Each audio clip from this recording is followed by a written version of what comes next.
प्रेतत्व मुक्ति के उपाय। गरुड़ जी ने कहा, हे मधुसूदन, जिस दान या सत्कर्म से प्राणी की प्रेत योनि छूट जाती है उसे बताने की कृपा करें। इसके ज्ञान से लोगों का बड़ा कल्याण होगा। श्री कृष्ण ने कहा, हे पक्षीराज सुनो, मैं तुम्हें समस्त अमंगलों को विनष्ट करने वाले दान को बता रहा हूं। शुद्ध स्वर्ण का घट बनाकर ब्रह्मा, विष्णु, शिव तथा लोकपालों सहित उसकी पूजा कर दुग्ध और घृत से परिपूर्ण उस घट को सुपात्र ब्राह्मण को दान में देने से प्रेतत्व से मुक्ति मिल जाती है। हे गरुड़, पुत्रहीन व्यक्ति की सद्गति नहीं होती, अतः यथा विधान पुत्र उत्पन्न करना चाहिए। मृत व्यक्ति को गोबर से लीपी गई मंडलाकार भूमि में स्थापित करना चाहिए। भूमि गोबर से लीपने पर पवित्र हो जाती है तथा मंडल का निर्माण करने से उस स्थान पर देवताओं का वास हो जाता है। ऐसे ही मृत व्यक्ति के नीचे तिल और कुश बिछाने से जीव को उत्तम गति की प्राप्ति होती है तथा साथ ही मृत व्यक्ति के मुंह में पंचरत्न डालने से जीव को शुभ गति मिलती है। हे तार्क्ष, तिल मेरे पसीने से उत्पन्न है, इसलिए वे सदा पवित्र हैं। इस प्रकार कुश की उत्पत्ति मेरे रोम से हुई है। कुश युक्त भूमि अपने ऊपर विद्यमान मृत जीव को निसंदेह स्वर्ग पहुंचा देती है। कुश में ब्रह्मा, विष्णु तथा शिव ये तीनों देव प्रतिष्ठित रहते हैं। हे पक्षीराज, ब्राह्मण, मंत्र, कुश, अग्नि तथा तुलसी ये बार बार प्रयोग में लाए जाने पर भी पर्युषित बासी नहीं होते। इसी तरह विष्णु, एकादशी व्रत, भगवत गीता, तुलसी, ब्राह्मण तथा गौ ये 6 इस संसार सागर से मुक्ति दिलाने वाले हैं। इसलिए हे गरुड़, तिल, कुश और तुलसी ये आतुर व्यक्ति की दुर्गति को रोककर उसे सद्गति दिलाते हैं। आतुर काल में दान की भी विशेष महिमा है। भगवान विष्णु की देह से लवण का प्रादुर्भाव हुआ है, अतः आतुर काल में लवण दान करने से भी जीव की दुर्गति नहीं होती। दान धर्म की महिमा, आतुर काल के दान का वैशिष्ट, वैतरणी गोदान की महिमा। श्री कृष्ण ने कहा, हे तार्क्ष, देवताओं के लिए परम गोपनीय दानों में उत्तम तथा सभी दानों में श्रेष्ठ दान को सुनो। हे गरुड़, रूई का दान सभी दानों में उत्तम तथा महान है। उसका दान मनुष्य को अवश्य करना चाहिए। उसके दान से भू, भुवः, स्व अर्थात पृथ्वी, अंतरिक्ष और स्वर्ग ये तीनों लोक प्रसन्न हो जाते हैं। इस कार्य से ब्रह्मा आदि सभी देवों को प्रसन्नता होती है। प्रेत का उद्धार करने के लिए इस महादान को करना चाहिए। ऐसे महादान का दाता चिरकाल तक रुद्र लोक में रहता है। तदनंतर इस लोक में जन्म लेकर रूप संपन्न, सौभाग्यशाली, वाक्चतुर, लक्ष्मीवान और अप्रतिहत पराक्रमी राजा होता है। अपने सुकृतों से यमलोक को जीतकर वह स्वर्ग लोक में जाता है। जो प्राणी ब्राह्मण को गौ, तिल, भूमि तथा स्वर्ण का दान देता है, उसके जन्म जन्मार्जित सभी पाप उसी क्षण विनष्ट हो जाते हैं। तिल और गौ का दान महादान है। इसमें महापापों को नाश करने की शक्ति होती है। ये दोनों दान केवल विप्र को देने चाहिए, अन्य वर्णों को नहीं। दान के रूप में संकल्पित तिल, गौ तथा पृथ्वी आदि द्रव्य अपने पोष्य वर्ग एवं ब्राह्मणेतर वर्ण को न दें। पोष्य वर्ग और स्त्री जाति को असंकल्पित वस्तु दान में देनी चाहिए। रुग्णावस्था में अथवा सूर्य एवं चंद्र ग्रहण के अवसर पर दिए गए दान विशेष महत्व रखते हैं। रोगी के लिए जो दान दिया जाता है वह उसके लिए तत्काल यथोचित फल देने वाला होता है। यदि रोगी दान देने के बाद रोग मुक्त होकर पुनः जीवन प्राप्त कर लेता है तो उसके निमित्त दिया गया दान निश्चित ही उसे प्राप्त होता है। विकलेंद्रिय की विकलांगता को नष्ट करने के लिए जो दान दिया जाता है वह दान भी अवश्य ही यथा योग्य फलदायक होता है। जिस दान का पुत्र अनुमोदन करता है उस दान का फल अनंत होता है।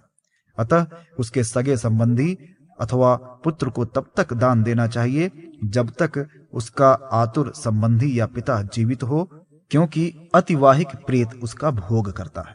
स्वस्थ अवस्था में आतुर काल में देहपात हो जाने पर पृथ्वी पर पड़े रहने की स्थिति में दिया गया दान अतिवाहिक शरीर के लिए प्रीतिकारक होता है। लंगड़े, अंधे, काने और अर्ध निमिलित नेत्र वाले रोगी के लिए तिल के ऊपर कुश बिछाकर उसके ऊपर आतुर को लिटाकर दिया गया दान उत्तम और अक्षय होता है। तिल, लौह, स्वर्ण, रुई, नमक, सप्तधान्य, भूमि तथा गौ ये एक से बढ़कर एक पवित्र माने गए हैं। लौह दान से यमराज और तिल दान से धर्मराज संतुष्ट होते हैं। नमक का दान करने पर प्राणी को यमराज से भय नहीं रह जाता। रुई का दान देने पर भूत योनि से भय नहीं रहता। दान में दी गई गायें मनुष्य को त्रिविध पापों से निर्मुक्त करती है। स्वर्ण दान से दाता को स्वर्ग का सुख प्राप्त होता है। भूमि दान से दाता राजा होता है। स्वर्ण और भूमि इन दोनों का दान देने से प्राणी को नरक में किसी प्रकार की पीड़ा नहीं होती। यमलोक में जितने भी यमराज के दूत हैं वे सभी उसी यम के समान ही महाभयंकर हैं। सप्त धान्य का दान देने से वे प्रसन्न होकर दानदाताओं के लिए वरदाता बन जाते हैं। हे गरुड़, भगवान विष्णु का स्मरण मात्र करने से प्राणी को परम गति प्राप्त होती है। मनुष्य जो गति प्राप्त करता है वह सब मैंने तुम्हें बता दिया। पिता की आज्ञा से जो पुत्र दान देता है उसकी सभी प्रशंसा करते हैं। भूमि पर सुलाए गए मरणासन्न पिता के उद्देश्य से जो पुत्र सभी प्रकार का दान देता है वह पुत्र कुल नंदन है। उसके द्वारा दिया गया दान गया तीर्थ में किए गए श्राद्ध से भी बढ़कर है। वह पुत्र अपने कुल को आनंदित करने वाला होता है।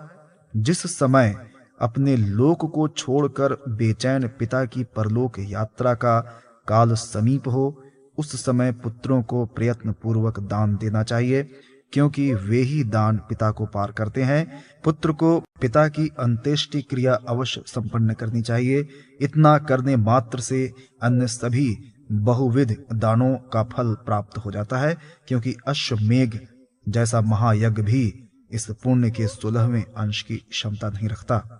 पृथ्वी पर पड़े हुए आतुर पिता से जो धर्मात्मा पुत्र दान दिलाता है उसकी पूजा देवता भी करते हैं। लौह का दान करने वाला दाता महाभयानक आकृति वाले यमराज के निकट हो जाता है और न तो नारकीय लोक को ही प्राप्त करता है। पापियों को भयभीत करने के लिए यमराज के हाथों में कुठार, मूसल, दंड, खड्ग और छुरिका रहती है। इसलिए प्राणी को चाहिए कि वह ब्राह्मण को लौह दान दे। यह दान यमराज के आयुधों की संतुष्टि के लिए कहा गया है। गर्भस्थ प्राणी, शिशु, युवा और वृद्ध ये जो भी हैं इन दानों से अपने समस्त पापों को जला देते हैं। श्याम एवं शबल वर्ण के षंड तथा मर्क और गूलर के सदृश मांसल, हाथ में छुरी धारण करने वाले काले चितकबरे यम के दूत लौह दान से प्रसन्न होते हैं। यदि पुत्र, पौत्र, बंधु बांधव, सगोत्री और मित्र अपने रोगी के लिए दान नहीं देते तो वे ब्रह्महंता के समान ही पापी हैं। हे पक्षेंद्र, भूमि पर स्थित प्राणी की मृत्यु हो जाने पर उसकी क्या गति होती है इसे सुनो।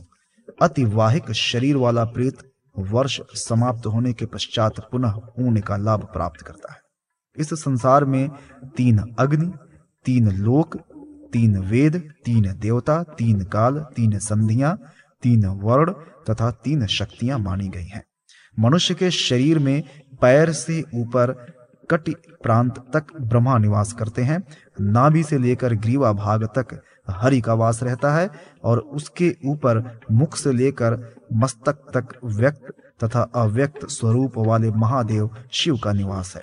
इस प्रकार ब्रह्मा, विष्णु और महेश इनका शरीर में तीनों भाग में अवस्थान।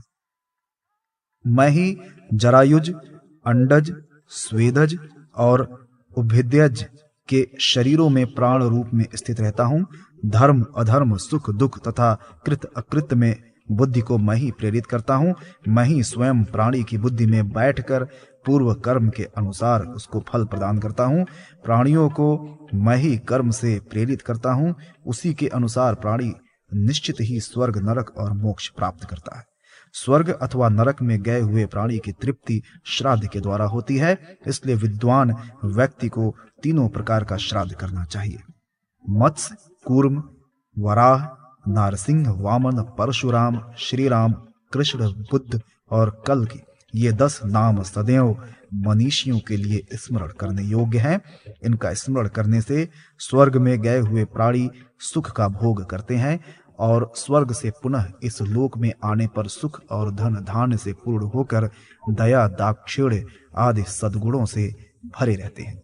वे पुत्र पौत्र से युक्त और धनाढ्य होकर 100 वर्ष तक जीते हैं।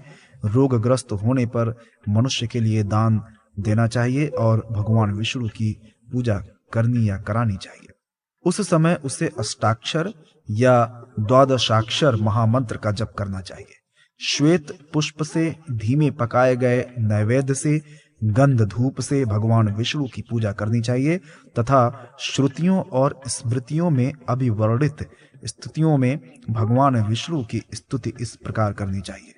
विष्णु ही माता है, विष्णु ही पिता है, विष्णु ही अपने स्वजन और बांधव है।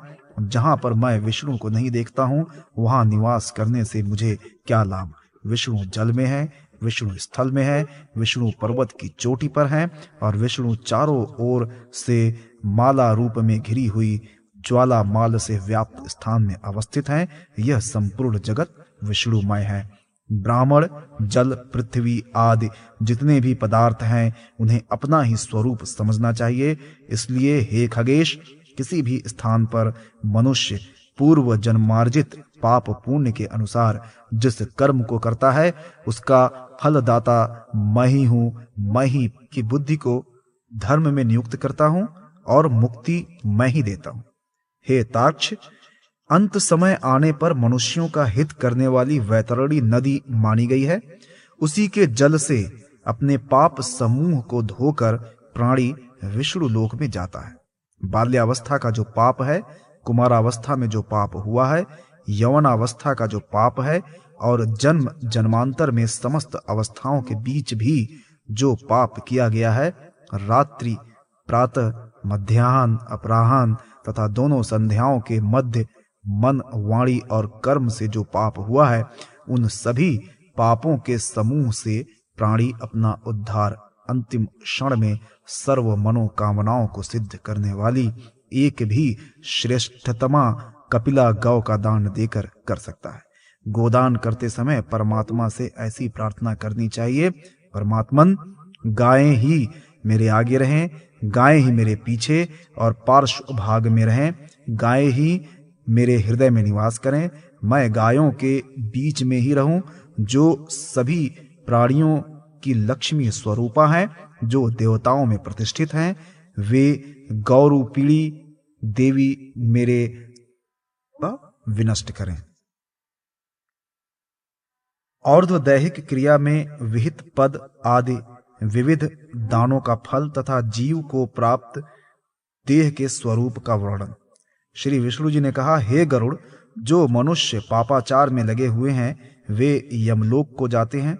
यदि मुझको साक्षी बनाकर मनुष्य के द्वारा दान दिया जाता है तो वह अनंत फलदायी होता है। भूमि दान देने वाला प्राणी दान में दी गई भूमि के रज कणों की जितनी संख्या होती है उतने वर्षों तक स्वर्ग में निवास करता है। जो जूते का दान देते हैं, घोर यम मार्ग में वे घोड़े पर सवार होकर चलते हैं। छत्र दान करने से प्रेत यमलोक में कहीं पर भी धूप में नहीं जलते, वे सुख पूर्वक अपने पथ में चलते चले जाते हैं। जिसके उद्देश्य से मनुष्य जो अन्न दान देता है उससे वह संतृप्त हो जाता है। यमलोक के महापथ में एक ऐसा भी स्थान है जहां घनघोर अंधकार है, वहां कुछ भी दिखाई नहीं देता, किंतु दीप दान देने से मनुष्य उस मार्ग में प्रकाश से युक्त प्राणी के समान हो जाते हैं। अश्विन, कार्तिक तथा माघ मास, मृत तिथि और चतुर्दशी तिथि में दिया गया दान सुखकारक होता है। जब तक वर्ष न पूरा हो जाए तब तक प्रतिदिन प्रेत को ऊबड़ खाबड़ मार्ग में सुखपूर्वक गमन कराने की इच्छा से लोगों को दीप दान करना चाहिए। जो मनुष्य दीप दान करता है वो स्वयं प्रकाशमय होकर संसार का पूज्य हो जाता है। वह शुद्धात्मा अपने कुल में धोतित होता है और प्रकाश स्वरूप को प्राप्त करता है।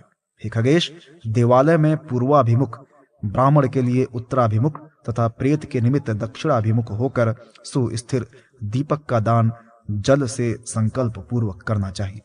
इस संसार में जो सभी प्रकार के उपहारों से युक्त 13 पददान मृत व्यक्ति के लिए तथा जीवित दशा में अपने लिए करता है, वह महान कष्टों से मुक्त होकर महापथ की यात्रा करता है। आसन, पात्र और भोजन जो ब्राह्मण को देता है, वह उसी के पुण्य से सुखपूर्वक खाता पीता हुआ महापथ को पार करता है। कमंडलू का दान देने से प्यासा प्रेत जल प्राप्त करता है। प्रेत का उद्धार करने के लिए एकादशाह को पात्र, वस्त्र, पुष्प तथा अंगूठी का दान देना चाहिए। इसी प्रकार प्रेत का शुभेक्षु बनकर जो पुत्र यथाशक्ति 13 पदों का दान करता है, उससे प्रेत को प्रसन्नता प्राप्त होती है। भोजन, तिल, जलपूर्ण, 13 घट, अंगूठी तथा उत्तरीय एवं अधो वस्त्र का जो दान देता है, उस दान के पुण्य से प्रेत परम गति को प्राप्त करता है।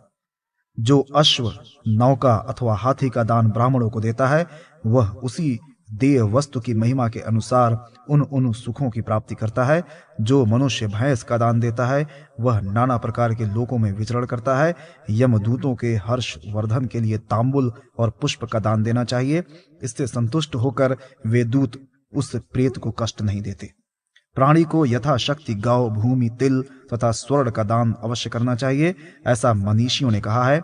जो व्यक्ति मृत प्राणी के लिए जल से परिपूर्ण मिट्टी का पात्र दान करता है, उसे 16,000 जलपूर्ण पात्र के दान का फल प्राप्त होता है। यमराज के दूत महाक्रोधी, महाभयंकर आकृति वाले, काले तथा पीले वर्ण के हैं। वे वस्त्र दान किए जाने पर मृत प्राणी को यमलोक में कष्ट नहीं देते। तृषा और श्रम से पीड़ित होकर महापथ में आगे बढ़ता हुआ प्रेत अन्न और जल से पूर्ण घट का दान देने से निश्चित ही सुखी हो जाता है। दक्षिणा, अस्त्र, शस्त्र, वस्त्र तथा विष्णु की स्वर्ण प्रतिमा से युक्त शय्या का दान भी ब्राह्मण को देना चाहिए। ऐसा करने से प्रेत योनि का परित्याग कर प्राणी स्वर्ग में देवताओं के साथ प्रसन्नता पूर्वक निवास करता है। हे तार्क्ष, यह अंत्येष्टि कर्म में होने वाला दान मैंने तुमसे कहा। मृत प्राणी अन्य शरीर में कैसे प्रवेश करता है, अब मैं उसको कहूंगा। हे परम, मृत्यु लोक में जन्म लेने वाले प्राणी की मृत्यु निश्चित है। जन्म लेने के लिए अपने अपने धर्म के अनुसार मृत व्यक्ति का श्रद्धातिक कृत्य करना चाहिए। हे खगेश्वर, मरे हुए प्राणियों के मुखमंडल से पहले जीवात्मा वायु का सूक्ष्म रूप धारण करके निकल जाता है। लोगों के नेत्र आदि 9 द्वार, रोम तथा तालुरंध्र से भी जीवात्मा बाहर हो जाता है, किंतु जो पाप हैं उनका जीवात्मा अपान मार्ग से शरीर छोड़ता है। प्राणवायु के निकल जाने पर शरीर पृथ्वी पर वैसे ही गिर पड़ता है जैसे वायु के थपेड़ों से आहत होकर निराधार वृक्ष भूमि पर गिर पड़ता है। मृत्यु के बाद शरीर में स्थित पृथ्वी तत्व पृथ्वी में, जल तत्व जल में, तेजस तत्व तेज में, वायु तत्व वायु में, आकाश तत्व आकाश में तथा सर्वव्यापी आत्म तत्व शिव में लीन हो जाता है। हे तार्क्ष, काम, क्रोध तथा पंचेंद्रियों का समूह शरीर में चोर के समान स्थित कहा गया है। देह में काम, क्रोध तथा अहंकार सहित मन भी रहता है, वही सबका नायक है। पुण्य पाप से संयुक्त होकर काल उसका संहारक बन जाता है। संसार में भोग के लिए योग्य शरीर का निर्माण अपने कर्म के अनुसार होता है। मनुष्य अपने सत्कर्म और दुष्कर्म से दूसरे शरीर में प्रविष्ट होता है। जिस प्रकार पुराने घर के जल जाने पर गृही नए घर में जाकर शरण लेता है, उसी प्रकार यह जीव भी विषयों के साथ पंचेंद्रियों से युक्त 9 द्वार वाले एक शरीर को छोड़कर दूसरे शरीर में आश्रय ग्रहण करता है। शरीर में विद्यमान धातुएं माता पिता से ही प्राप्त हैं। इन्हीं से निर्मित यह शरीर शास्ट कौशिक कहलाता है। हे गरुड़, शरीर में सभी प्रकार के वायु रहते हैं। मूत्र पुरुष तथा उन्हीं से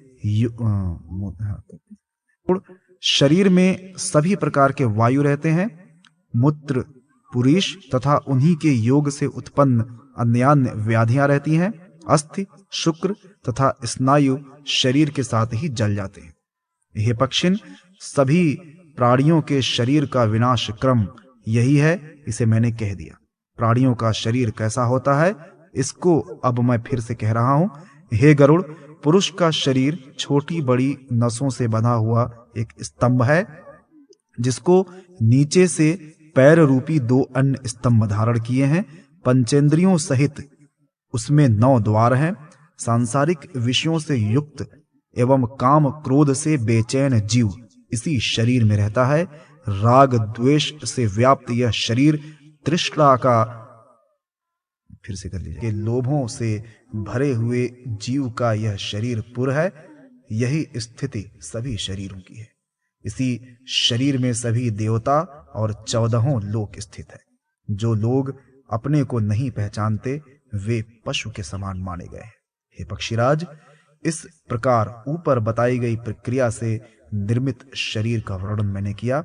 सृष्टि में 84 लाख योनियां बताई गई हैं, जो उभयच 1 सेकंड और जरायुज इन 4 मुख्य भागों में विभक्त हैं।